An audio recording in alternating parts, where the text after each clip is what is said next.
പാലക്കാട്ട് നീലപ്പെട്ടിയാണ് കാണിച്ചതെങ്കിൽ ഇവിടെ വെള്ളപ്പെട്ടി. പോലീസ് പറയുന്നത് അവരുടെ റുട്ടീനായിട്ടുള്ള പതിവ് പരിശോധന മാത്രമായിരുന്നു എന്നാണ്. പക്ഷേ ഇവിടെ ഷാഫി പറമ്പിൽ ചോദിച്ചൊരു ചോദ്യമുണ്ട്. പതിവ് പരിശോധനയാണെങ്കിൽ എന്തുകൊണ്ടാണ് ഞങ്ങളെ മാത്രം പരിശോധിക്കുന്നത്?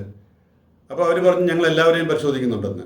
അപ്പോൾ ഷാഫി ചോദിച്ചു, ഇവിടെ ഈ നിയോജകമണ്ഡലത്തിൽ മുഖ്യമന്ത്രി ഉൾപ്പെടെ 10-20 മന്ത്രിമാർ കറങ്ങി നടക്കുന്നുണ്ട്, അവരെ ആരും നിങ്ങൾ പരിശോധിക്കുന്നില്ലല്ലോ. 99 MLA ഇവിടെ പ്രചാരണം നടത്താൻ വേണ്ടി എത്തിയിട്ടുണ്ട്, അവരൊക്കെ കറങ്ങി നടക്കുന്നുണ്ട്, അവരാരും പരിശോധിക്കുന്നില്ലല്ലോ. ഈ കാര്യം തന്നെ മാധ്യമപ്രവർത്തകരും പോലീസുകാരോട് ചോദിച്ചു. അപ്പോൾ അവർ പറയുന്നത് അവരൊക്കെ ബോർഡ് വെച്ചാണ് യാത്ര ചെയ്യുന്നതാണ്. അപ്പോൾ ഷാഫി പറമ്പിലും രാഹുൽ മാങ്കൂട്ടവും പോയ കാറിൽ ബോർഡില്ലായിരുന്നു.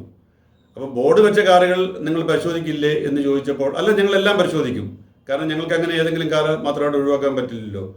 അപ്പോൾ ഞങ്ങൾ പക്ഷേ റാൻഡമായിട്ടാണ് പരിശോധിക്കുന്നത്. അപ്പോൾ രാഹുൽ മാങ്കൂട്ടം ചോദിച്ചു, റാൻഡമായിട്ടുള്ള പരിശോധനയിൽ UDFന്റെ വാഹനങ്ങൾ മാത്രമേ വന്നു വിടുന്നുള്ളൂ, അതെന്തുകൊണ്ടാണെന്ന് ചോദിച്ചു. മാധ്യമപ്രവർത്തകർ പോലീസിനോട് ഇക്കാര്യമൊക്കെ ചോദിച്ചുകൊണ്ടിരിക്കുന്ന സമയത്ത് അതുവഴി ഒരു മന്ത്രിയുടെ കാർ കടന്നുപോയി, മന്ത്രി രാജൻ്റെ കാറ്. അപ്പോൾ പെട്ടെന്ന് മാധ്യമപ്രവർത്തകർ ചോദിച്ചു, നിങ്ങളെന്താ ആ കാർ പരിശോധിക്കാത്തത്? അപ്പോൾ പോലീസിൻ്റെ രസകരമായ മറുപടി, അത് ഞങ്ങൾക്ക് തിരക്കുകൊണ്ടാണെന്ന്. അപ്പോൾ എന്തായാലും അവിടെ പരിശോധനയിൽ ഒരുതരം വിവേചനമൊക്കെ നടക്കുന്നുണ്ട് എന്നുള്ളത് വ്യക്തം.